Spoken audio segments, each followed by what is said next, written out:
Hi friends, मेरे डेजा classes में आप लोग का बहुत बहुत स्वागत करता हूं। तो फ्रेंड्स, आज हो गया 9 दिसंबर से जितने भी करंट अफेयर्स क्वेश्चन बनेंगे यहाँ से हम कवर करेंगे, जो आपके हर एग्जाम के लिए, चाहे आपका सेंट्रल गवर्नमेंट का एग्जाम हो, चाहे आपके स्टेट का एग्जाम हो, चाहे एसएससी, रेलवे, यूपीएससी, सभी जो आप एग्ज़ाम हैं आपके, सभी एग्जाम के लिए करंट अफेयर बहुत ही ज़्यादा इंपॉर्टेंट होता है, क्योंकि यहाँ से 7 से 8 क्वेश्चन आपके करंट अफेयर्स क्वेश्चन पूछा जाता है। आजकल वेटेज भी बढ़ा दिया करंट अफेयर्स का, तो 8 से 10 क्वेश्चन आपके करंट अफेयर्स क्वेश्चन पूछ लिया जाता है, इसलिए करंट अफेयर्स आपके लिए बहुत ही इंपॉर्टेंट होता है।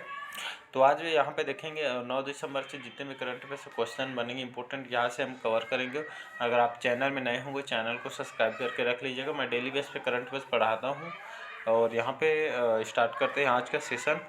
तो हमारा पहला क्वेश्चन है, हाल ही में किस राज्य सरकार ने यहाँ पे दिव्यांग लोगों के लिए एक नया विभाग बनाने की यहाँ पे घोषणा की गई है? तो महाराष्ट्र, केरल, असम या डी है, इनमें से कोई नहीं। इसका सही ऑप्शन हो जाएगा महाराष्ट्र राज्य। तो हाल ही में जो महाराष्ट्र की जो सरकार है, तो महाराष्ट्र जो राज्य सरकार है दिव्यांग लोगों के लिए, यह दिव्यांग लोगों के लिए उनकी सहायता के लिए यहाँ पे एक नया विभाग बनाने की यहाँ पे घोषणा की है, जिसमें यहाँ पे दिव्यांग लोगों के लिए विशेष यह विभाग को जो कि बनाया जा रहा है, जिसमें उनके लिए अलग से इस विभाग का निर्माण किया जा रहा है, जिसमें दिव्यांग लोगों को हित के लिए यहाँ पे सोचा गया है।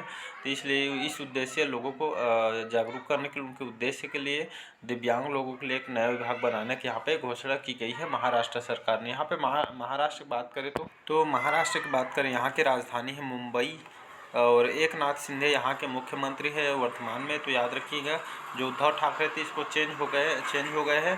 तो महाराष्ट्र के जो कि नए मुख्यमंत्री आपके एकनाथ शिंदे हैं, याद रखिएगा। भगत सिंह कोश्यारी वर्तमान में यहाँ के राज्यपाल है, गवर्नर है यहाँ के, याद रखिएगा। इसका ये ऑप्शन सही हो जाएगा। दिव्यांग लोगों के लिए जो नया विभाग बनाने की यहाँ पे घोषणा कौन सी सरकार ने यहाँ पे घोषणा की है? तो महाराष्ट्र इसका सही आंसर हो जाएगा।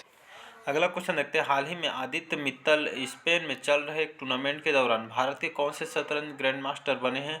तो 76वें, 170वें या 78वें या डी है, इनमें से कोई। बहुत ज़्यादा इंपॉर्टेंट क्वेश्चन, याद रखिएगा। तो आदित्य मित्तल जो कि एक ग्रैंड मास्टर खिलाड़ी हैं, आदित्य मित्तल कौन से खेल से संबंधित, ऐसा कर क्वेश्चन पूछा जाएगा। तो याद रखिएगा, शतरंज ये ग्रैंड मास्टर हैं। तो आदित्य मित्तल जो स्पेन में अभी चल रहा है टूर्नामेंट, इसके दौरान भारत के जो कि यहाँ जो शतरंज ग्रैंड मास्टर हैं आदित्य मित्तल जी, जो आपकी स्पेन में इसमें भाग लिए हैं भारत के तरफ से। तो कौन से शतरंज खिलाड़ी ग्रैंड मास्टर बने हैं? तो 77वें क्रम के शतरंज ग्रैंड मास्टर है। तो इसका बी ऑप्शन सही हो जाएगा। अगला क्वेश्चन देखते हैं, हाल ही में किसको पेरू का अगला राष्ट्रपति बनाया गया है? तो आपके डीना बोलुआ, आपके ड्रो क्रिस्टेलो, या सी है आपका एडुआर्डो आपका गमरा, या डी है, इनमें से कोई नहीं। तो हाल ही में जो पेरू देश है, यहाँ के जो अगले राष्ट्रपति के यहाँ पे जो कि चुना गया है, जिनका नाम है डीना बोलुआ। तो याद रखिए, जो पेरू के नए राष्ट्रपति डीना बोलुआ को बनाया गया। तो आगामी जो नियुक्ति हुआ रहता है, क्वेश्चन आपके एग्जाम में डायरेक्ट क्वेश्चन पूछ लिया जाता है, आगामी एग्जाम के लिए बहुत ही ज़्यादा इंपॉर्टेंट है। यहाँ पेरू देश की बात करें, जो कि यह साउथ अमेरिका में आता है पेरू। यहाँ की जो कैपिटल है लीमा, यहाँ की जो कि कैपिटल है राजधानी, एग्जाम में पूछता है राजधानी को। तो पेरू देश की जो राजधानी कौन सी सिटी है या कौन सा शहर है? तो लीमा यहाँ की राजधानी है। यहाँ के जो प्रेसिडेंट है डीना बोलुआ, अभी मैंने बताया जो डीना बोलुआ है, जो कि पेरू के नए राष्ट्रपति इनको बनाया गया। तो इसका ए ऑप्शन सही हो जाएगा। अगला क्वेश्चन देखते हैं, हाल ही में किस बैंक ने रूस में आयोजित वित्तीय सुरक्षा के अंतर्राष्ट्रीय ओलंपियाड ईएजी पुरस्कार प्राप्त किया है? तो bank of Baroda, HDFC, ICIC bank, या डी है, इनमें से कोई नहीं। इसका सही ऑप्शन हो जाएगा बैंक ऑफ बड़ौदा। तो हाल ही में जो बैंक ऑफ बड़ौदा ने रूस में जो एक कार्यक्रम आयोजित हुआ, जिसमें वित्तीय सुरक्षा के लिए यहाँ पे अंतर्राष्ट्रीय ओलंपियाड में ईएजी पुरस्कार यहाँ पे बैंक ऑफ बड़ौदा को प्राप्त हुआ यहाँ पुरस्कार। तो यहाँ पे बैंक ऑफ बड़ौदा की यहाँ पे बात करें तो स्थापना, इसका बैंक ऑफ बड़ौदा की स्थापना किया था 20 जुलाई 1908 में इसकी स्थापना किया गया था। वडोदरा में इसका हेडक्वार्टर आपके अलकापुरी वडोदरा में इसका हेडक्वार्टर है, याद रखिएगा। इसका जो चेयरमैन वर्तमान में हसमुख अधिया, जो कि अभी वर्तमान में इसके चेयरमैन है, और एमडी और सीईओ बैंक ऑफ बड़ौदा के एमडी और सीईओ हैं संजीव चड्डा, जो कि वर्तमान में यहाँ के बैंक ऑफ बड़ौदा के एमडी और सीईओ हैं। तो याद रखिए, इसका A option bank of Baroda सही आंसर हो जाएगा। अगला क्वेश्चन है, पांचों क्वेश्चन, हाल ही में किसको राष्ट्रीय कृषि और ग्रामीण विकास बैंक नाबार्ड का अध्यक्ष नियुक्त किया गया है? तो आपके सचिन साजी, दीपक साजी, केवी साजी, या डी है इनमें से कोई नहीं। तो इसका सही ऑप्शन हो जाएगा केवी साजी। तो हाल ही में जो नाबार्ड है तो इसको राष्ट्रीय कृषि और ग्रामीण जो विकास बैंक है जिसको नाबार्ड के नाम से इसको जाना जाता है, तो हाल ही में जो वर्तमान में इसको अध्यक्ष नियुक्त किया गया है केवी साजी जी को। तो नाबार्ड के नए अध्यक्ष कौन नियुक्त किया गया है, तो केवी साजी इसका आंसर लीजिए। बहुत ही इंपॉर्टेंट क्वेश्चन आपके आगामी एग्जाम में क्वेश्चन को पूछा जाता है।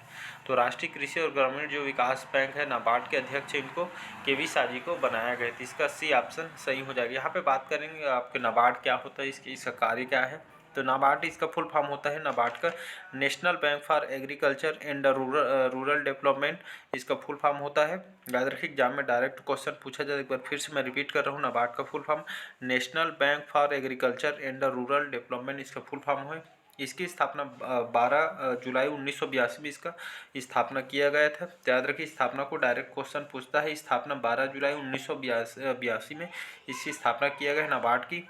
इसका जो पर्पस है या उद्देश्य समझ सकते हैं, तो एग्रीकल्चर डेवलपमेंट इसका उद्देश्य है। ग्रामीण लोगों में एग्रीकल्चर कैसे इसमें उसके डेवलपमेंट में कार्य करता है आपका नाबार्ड।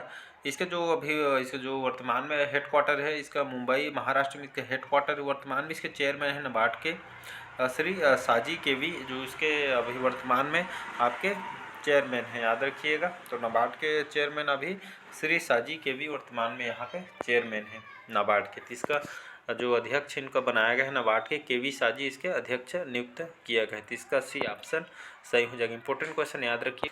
अगला क्वेश्चन देखते हैं, हाल ही में किस राज्य सरकार ने टेक ईगल नाम के स्टार्टअप के साथ साझेदारी में एशिया का पहला ड्रोन डिलीवरी केंद्र और नेटवर्क की शुरुआत की है।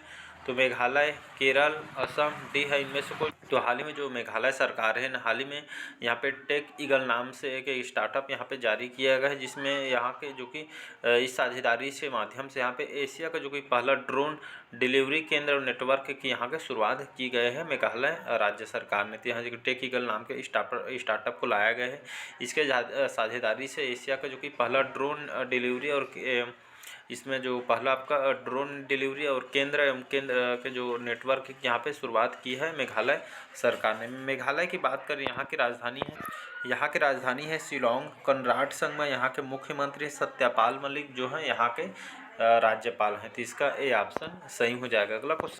अगला क्वेश्चन देखते हैं, 7 दिसंबर 2022 को ईयर इन सर्च 2022 शीर्षक वाली गूगल के वार्षिक रिपोर्ट के अनुसार कौन सा विषय लगातार तीसरे वर्ष शीर्ष ट्रेंडिंग विषय पर बना हुआ है। तो आपके कोरोना, आईपीएल, इलेक्शन, डी है इनमें से कोई नहीं। तो इसका सही ऑप्शन हो जाए आईपीएल। तो 7 दिसंबर 2022 को ईयर इन सर्च मतलब आपको जो कि साल भर में जो आपका बहुत ज़्यादा सर्च 2022 में किया गया है। आप तो कौन सा शब्द को सर्च किया है, तो आईपीएल को सर्च किया गया है। इस शीर्षक वाले जो कि गूगल के वार्षिक रिपोर्ट के अनुसार, जो गूगल यहाँ पे इसके रिपोर्ट के अनुसार आंकड़ों के अनुसार पता चला है कि जो आपका आईपीएल है इसको 2022 में बहुत ही बार सर्च किया है। आंकड़ों के अनुसार गूगल के अनुसार रिपोर्ट जारी किया है। तो इनके साथ जो आपको जो आईपीएल विषय है लगातार तीसरे वर्ष शीर्ष ट्रेंडिंग विषय बना हुआ है। तो इसका बी ऑप्शन सही हो जाएगा। तो याद है 2022 के जो कि सबसे ज़्यादा सर्च कौन से विषय को किया गया है, तो आईपीएल को इस सब्जेक्ट को गूगल के द्वारा रिपोर्ट के अनुसार इसको जो कि लगातार तीसरे वर्ष से जो कि ट्रेंडिंग विषय बना हुआ है आईपीएल। तो इसका बी ऑप्शन सही हो जाएगा। आईपीएल का फुल फॉर्म होता है इंडियन प्रीमियर लीग, इसका फुल फॉर्म होता है। अगला क्वेश्चन देखते हैं, हाल ही में किसने यूपीआई में कट ऑटो डेबिट के लिए फंड ब्लॉक करने की अनुमति दी है। तो आरबीआई ने, फ़ोन पे, गूगल पे या डी है इनमें से कोई नहीं। तो हाल ही में जो आपका आरबीआई है यहाँ पे यूपीआई में कई ऑटो डेबिट के लिए यहाँ पे फंड ब्लॉक करने की अनुमति दी गई है आरबीआई द्वारा। तो यहाँ पे आरबीआई की बात करें, इसका फुल फॉर्म होता है रिजर्व बैंक ऑफ इंडिया, इसका फुल फॉर्म होता है। इसको इस्टेब्लिश किया था 1 अप्रैल 1935। याद रखिए इसकी स्थापना 1 अप्रैल 1935 में आरबीआई की स्थापना किया गया है। तो अभी वर्तमान में जो इसके गवर्नर हैं शक्तिकांत दास जी, जो कि आरबीआई के वर्तमान में इसके गवर्नर हैं। याद रखिए एग्जाम में डायरेक्ट क्वेश्चन पूछा जाता है। तो आरबीआई ने यहाँ पे जो यूपीआई में कई ऑटो डेबिट के लिए जो कि फंड ब्लॉक करने की अनुमति आरबीआई द्वारा जो कि दी गई है। तो इसका ए ऑप्शन सही हो जाएगा। अगला क्वेश्चन देखते हैं, हाल ही में Walmart global sourcing India private limited और किसके बीच 6 दिसंबर 2022 को एक समझौता ज्ञापन पर हस्ताक्षर किया गया है। तो आपको फ्लिपकार्ट, अमेजॉन या एनआईसीएस या डी है इनमें से कोई नहीं। तो हाल ही में एनएसआईसी जो है ये वालमार्ट ग्लोबल सोर्सिंग इंडिया जो प्राइवेट लिमिटेड है, इसके साथ जो कि 6 दिसंबर 2022 को यहाँ पर जो कि एमओयू पर हस्ताक्षर हुआ है, समझौता हुआ है। इसके साथ जो आपके NSSIC है, इसका फुल फॉर्म होता है NSIC का, यहाँ पे national and small industry corporation इसका फुल फॉर्म होता है। इसका उद्देश्य है यहाँ पे जो सूक्ष्म लघु और मध्यम उद्यमों को यहाँ पे विकास को बढ़ावा देना, उनके लिए कार्य करना इसका उद्देश्य है, जिसमें आपका सूक्ष्म लघु और जो मध्यम उद्योग होते हैं इनके विकास को बढ़ावा देना और उनको बढ़ावा देने के साथ साथ उनके प्रति महत्वपूर्ण कार्य करने के लिए इस उद्देश्य से इसका भारत सरकार ने इसका संगठन किया गया है। तो इसका सी ऑप्शन याद रखिएगा। आज का लास्ट क्वेश्चन देखते हैं। 10वां क्वेश्चन, हाल ही में ऑक्सफोर्ड डिक्शनरी ने 2022 को एक शब्द में बयां करने के लिए हुए ऑनलाइन मतदान में लोगों ने किस वर्ष लोगों के द्वारा यहाँ पे कौन से वर्ड को यहाँ पे इस वर्ष का शब्द चुना गया है? तो आपके globin mode, corona, lockdown, D है, इनमें से कोई नहीं। तो आपका जो ग्लोबिन मोड है, तो हाल ही में ऑक्सफोर्ड डिक्शनरी के हिसाब से 2022 में जो एक शब्द है आपका ग्लोबिन मोड, इस शब्द को यहाँ पर, इस वर्ड को यहाँ पे जो कि ऑनलाइन मतदान में लोगों से द्वारा यहाँ पे माध्यम से चयन किए इस शब्द को। यहाँ पे लगभग 3 लाख जो ऑनलाइन मतदान किया गया है, जिसमें जो आपका ग्लोबिन मोड है इस शब्द को इस वर्ष का बेस्ट आपका वर्ड चुना गया है 2022 के लिए ऑक्सफोर्ड डिक्शनरी के हिसाब से। तो यहाँ पे जो आइए समझते हैं ग्लोबिन मोड क्या है, इसको लोगों के द्वारा आपके ऑनलाइन मतदान के कारण इसको क्यों चुना गया है, इस वर्ष का शब्द चुना गया 2022 के लिए। तो आइए समझते हैं ग्लोबिन मोड। आइए इसको समझते हैं। जो ग्लोबिन मोड जिसको 2022 में वर्ड ऑफ द ईयर इसको चुना गया, इस वर्ष का इसे वर्ड ऑफ द ईयर इसलिए चुना गया है। इसका जो ग्लोबिन मोड का अर्थ है, तो ग्लोबिन का अर्थ जो शाब्दिक अर्थ होता है भूत, और जो मोड का मतलब हो जाता है आपका मिजाज। लेकिन अगर ये दोनों शब्दों को एक साथ लिखा जाए तो ग्लोबिन मोड का अर्थ अलग अलग हो जाता है, जिसे आपका सड़क छाप भी कह सकते हैं। इसका जो उद्देश्य समझे तो जो ग्लोबिन मोड शब्द को ज़्यादातर ऐसे लोगों के लिए जो कि इस्तेमाल किया जाता है या उपयोग किया जाता है जो लोग खुद में मस्त रहते हैं, अपने आप में खुश रहते हैं, या उन्हें दुनियादारी या लोगों से कोई भी मतलब नहीं रहता है, या खुद में ज़्यादातर व्यस्त रहते हैं, अपने आप में खुश नसीब टाइप के रहते हैं, खुशी के मस्त रहते हैं अपने आप में, इन्हें दुनियादारी से कोई भी मतलब नहीं होता है। तो इसलिए जो ग्लोबिन मोड है इस शब्द के लिए इसको चुना गया है। तो उन्हें यहाँ पर दुनिया की दारी से इसको मतलब नहीं होता। कुछ लोग इन्हें आपसे आलसी, खुदगर्ज और लालची भी इसको कहते हैं लोगों के द्वारा।